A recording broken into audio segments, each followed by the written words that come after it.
Willkommen, bienvenue, welcome once again to another live stream. Today, you'll notice the incandescent presence of Sally Inkster of Find Brand You. Now, we often talk about personal branding issues, and an interesting conversation developed between us the other day, where we were talking about constant movements on LinkedIn, changes in algorithm, and the onward rush of AI-based content.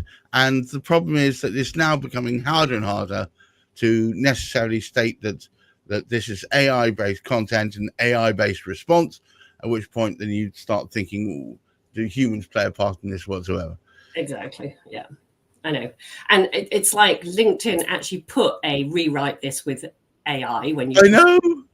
And then if you do that, they don't like it. No, they downgrade you. If your content is deemed to be fully AI and doesn't have any original, what they consider original thought in it, then your progress will be impeded. So then we got onto the subject. Well, what about making intentional mistakes? What about doing a spelling mistake here and there? Now, Sally and I are both quite dyslexic and often, amusingly, write the most interesting of words down, which don't make any sense to anyone else. Exactly. Yes. I mean, my worst one actually is weather. So whether you do this or whether you don't. Oh, right. I can spell it as the wrong weather. It's WETHER, isn't it? Something like that. Yeah. It's those sort of things, yeah. Yeah. The thing is there a time where making mistakes is a good thing? And also, if we go one step back, what exactly is a mistake? Is it something that you knew was gonna happen, and then perhaps intentionally or unintentionally put your foot in it, or is it a fault where you fall headlong into something because you didn't know it was going to be that? Is that a mistake? Yeah, and then also you've got the confusion of a mistake versus a failure.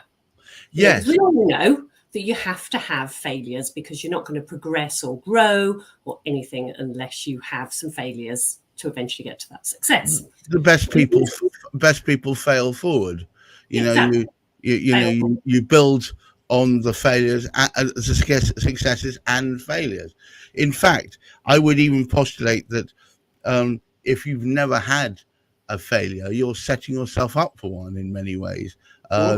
Because you've got none of the mechanisms that one develops after a failure of how to deal with that, both psychological, feeling that you've internally failed and what a terrible person you are, etc., or physical, in that you don't know how to deal with this. Once the mistake has happened, how do you rectify it? But also, if we go to making mistakes and making mistakes purposely, so that whatever tracking device can tell that we're really real, or that we're not real, is it how do you still make that look professional if you put mistakes in, or is that okay?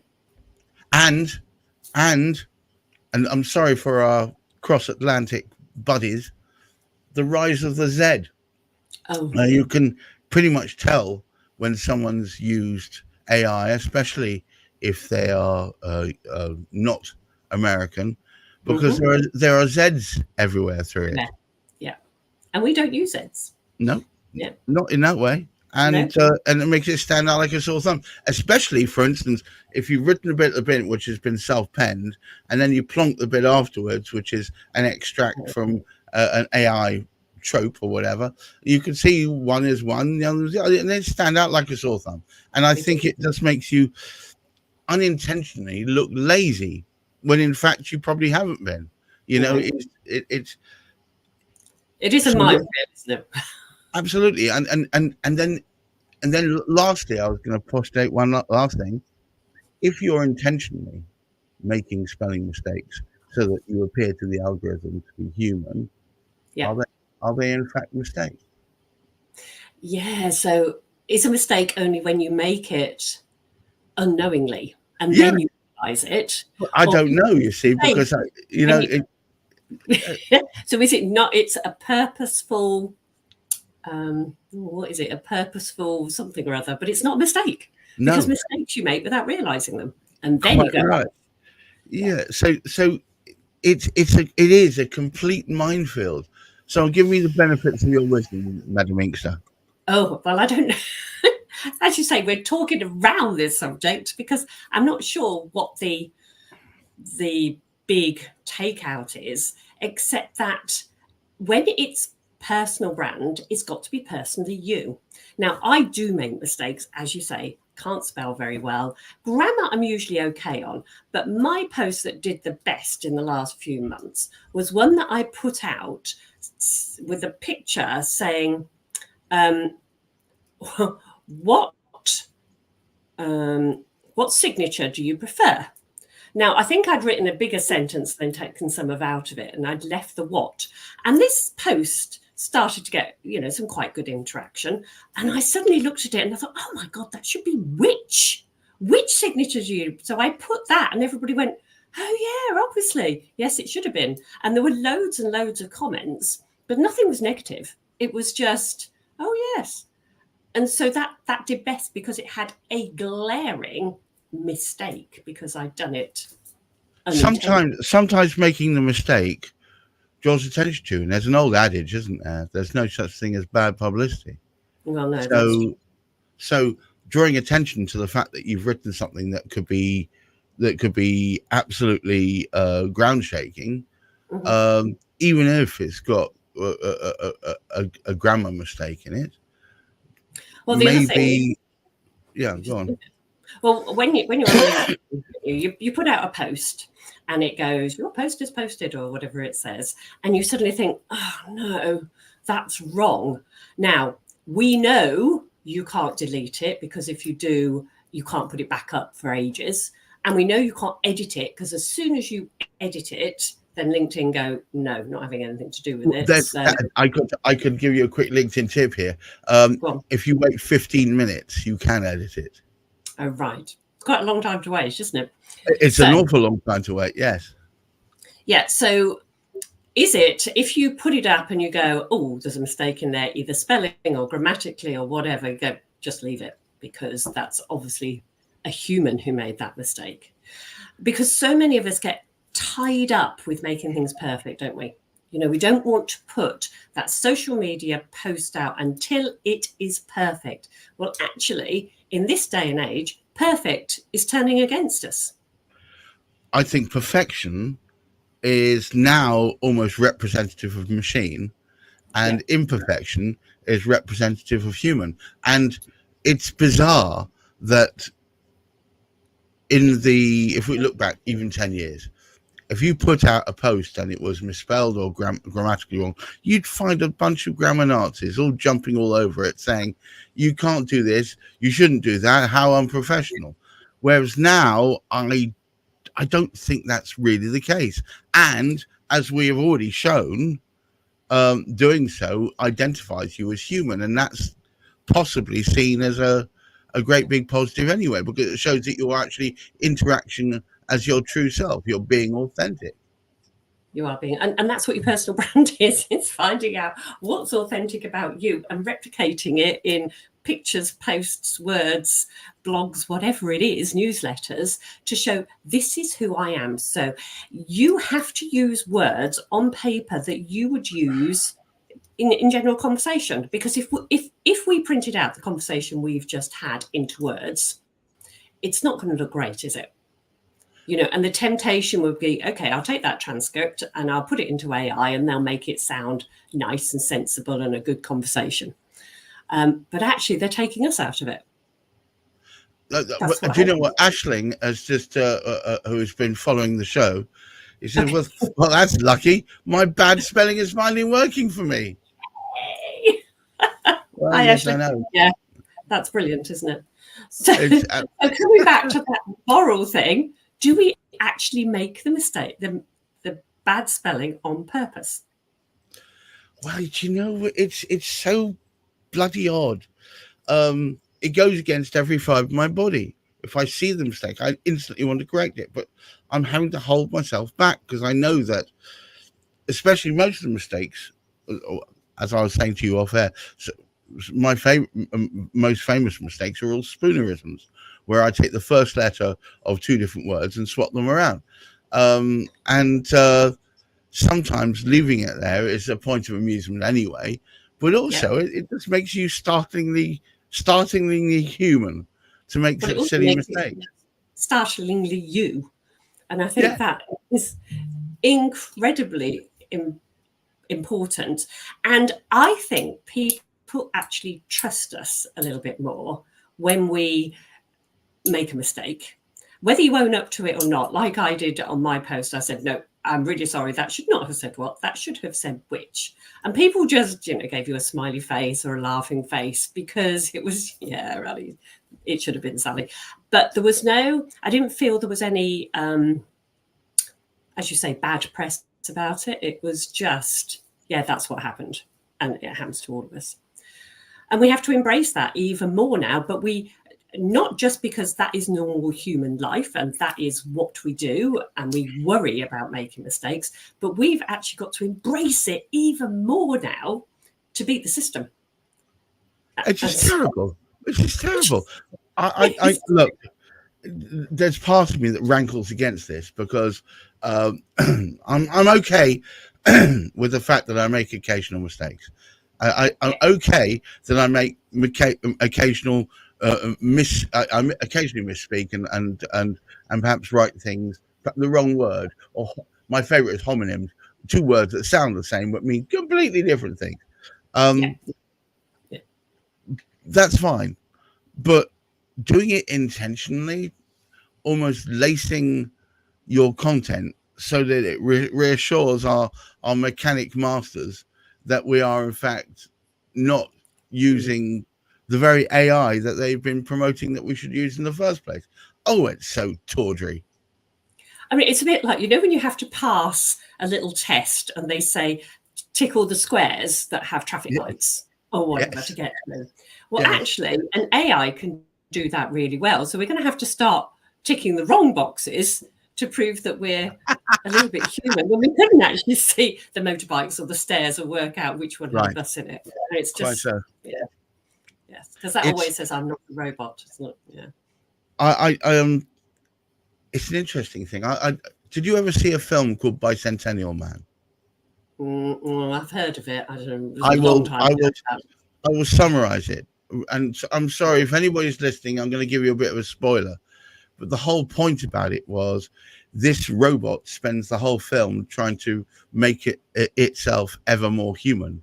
And the only way it can pass as human, which it does in the last possible scene, is by dying and showing that it's not that it is fallible.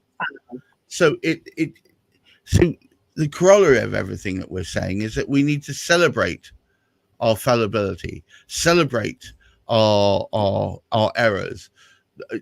The fact that my bow tie isn't on completely straight, the fact that my hat is weirdly creased at times, the fact that my beard's all over the place, it's just immensely human, and perfection, where everything is exactly as it should be in the right place, etc., etc. It really is not human. So I wonder what copywriters' take on this would be, because copywriters we go to make our words perfect, don't we? They get the grammatics right, they get the spelling right, they get the sequencing right. That's their magic. So are they having to put a few mistakes into their copy now? I don't know. That's an interesting question to put out there. Perhaps somebody will come back to us as a copywriter. Aisling, if you're listening, what's your thoughts on this? The thing is that both Sally and myself are neurodiverse, and so we perhaps don't always see the words floating around on the page quite the same way as someone who isn't. And often it means that we would have to struggle to make it perfect. Do we have to struggle there? Do we just put whatever is there? And should we celebrate that? Our differences from ideal and perfection are what arguably make us that much more human and tangible and real and authentic. And I keep banging on about this. I think, as you do, you, Sally, the whole point of the personal brand is that very authentic essence of who you are that conveys far more without having to say lots of volumes of words. You would not want my first copy to go out as a post, because it's so unprofessional that there's no way I'd put it out there. So I have to work on it to make that copy that goes out okay. But I can promise you, I can't see all the mistakes. I mean, I can look for days, but I won't see some of the glaring mistakes. It's just like my brain. But that makes you the dare I say it, quaint, lovely human that you are. It's the first time I've ever been called quaint, I have to say. Yeah, but it's not. It's look, just the fact that you don't have a forensic need to take everything apart and make sure that it's absolutely on the button. Yeah. Just makes you look reassuring. Yeah. And not perfectionist, and I think that's good. Yeah. But I think probably the conclusion we've come to is that if we make an error purposely, it's not a mistake, because mistakes are things you do without realizing it. I've got a weird comment coming. Well, okay. I say weird. How's it spelled? Well, it's like this. Piece of cheese is abandoned by his family at Christmas. And then he follows up. I've got a feeling that's meant to be a joke. I think that's meant to be a joke, and thank you very much for your contribution. Play on words, I don't know. Almost definitely.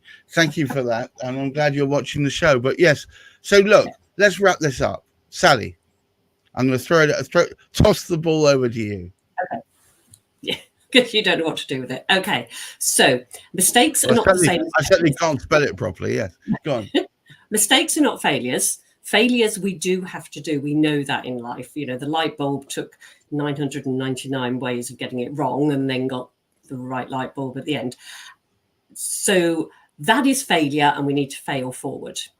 Mistakes are things that all humans make unconsciously. Or sometimes, do you make them? We talked about whether you make a mistake, you go, I know I shouldn't really do this, but I'm going to anyway. Yes. And then you go, no, that really was a mistake. I should not have done that. But you sort of know it before. But on the whole, mistakes are things you do unconsciously without realizing it. And then you look at something and go, I made a mistake. Or you said something, or you did something and you own up and you say, I made a mistake. What is happening now with AI is that it is so perfect that social media platforms are able to go, that was written by AI because there's no mistakes in it at all. So I'm not going to push it anywhere. And so do we now start purposely putting errors, little errors, grammatical or spelling, into our content so that those AI searchers can see that we're human? That's a question. I'm not sure that we've got any further on it, but it was quite an interesting one when we realised that Aisling and Nodloz have both made extra contributions. Aisling says, I'm with you in the neurodiversity space. I've always struggled with writing, which is why I chose a career using photography to tell stories. I would never intentionally misspell and don't need to, but wouldn't want my copywriter to do it intentionally. Yeah. Well, but if you paid a lot of money for your copywriter to write something for you to put out, and it got negatively turned down because it came over as being so perfect that the AI people said that must have been made by AI, not a human. You'd think that someone hadn't read the definition correctly. Look, here we go. Last one. Speaking of Christmas, I recently wrote a Christmas version of Pump Up the Jam. I call it Jam. Okay. Well, on that note, on that bombshell, I wish you all a wonderful rest of the week. Wear some sunscreen. It's hot out there, guys. And remember to try and look after that mental health. Thank you so much, Sally Inkster. Every day a learning day. Bye-bye now. Take care. Bye.